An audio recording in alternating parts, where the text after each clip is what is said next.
सकाळी 11 वाजता उद्धव ठाकरेंची पत्रकार परिषद। ठाकरे संसद भवनातील पक्ष कार्यालयाला भेट देणार। रात्री इंडिया आघाडीच्या बैठकीलाही हजेरी लावणार। जनतेच्या मुद्द्यावरून सरकारला सळो की पळो करून सोडा। राऊतांच्या निवासस्थानी झालेल्या बैठकीत उद्धव ठाकरेंचे खासदारांना आदेश। दिल्लीत पंतप्रधान मोदींसोबत उपमुख्यमंत्री शिंदेंची सहकुटुंब भेट। शिंदेंची पंतप्रधान मोदींसोबत अर्धा तास स्वतंत्र चर्चा। मोदी आणि शिंदेंमध्ये राजकीय चर्चा झाल्याची माहिती, सूत्रांची माहिती। महायुतीतील वाद, अमित शहांच्या दरबारी। वादग्रस्त मंत्र्यांबाबत शिंदे आणि शहांमध्ये 25 मिनिटं बंद दाराआड चर्चा। महायुतीची प्रतिमा मलिन करण्याचा प्रयत्न, शिंदेंची भावना।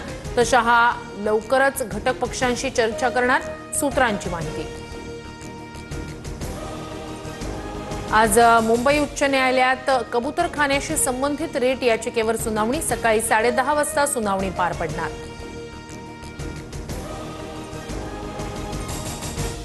पुणे महानगरपालिकेत मनसैनिकांचा राडा। पोलिसांकडून कार्यकर्त्यांची धरपकड। पालिका आयुक्तांच्या बंगल्यातून वस्तू गायब झाल्यानं मनसैनिक आक्रमक। आयुक्तांनी धमकी दिल्याचा आरोप।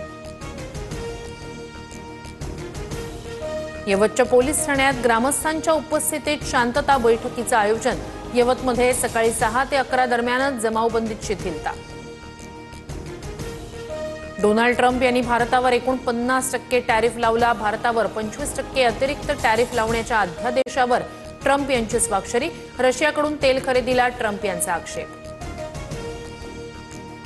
अमेरिकेनं लादलेला टॅरिफ चुकीचा। 140 कोटी भारतीयांच्या गरजांसाठी रशियाकडून तेलाची आयात। भारताचं हित जोपासण्यासाठी पावलं उचलणार, सरकारचं उत्तर। सोन्याच्या दरात 2 दिवसात 800 रुपयांची वाढ। सोन्याचा दर 1,01,000 रुपयांवर, तर चांदीच्या दरात काल 1,200 रुपयांची वाढ।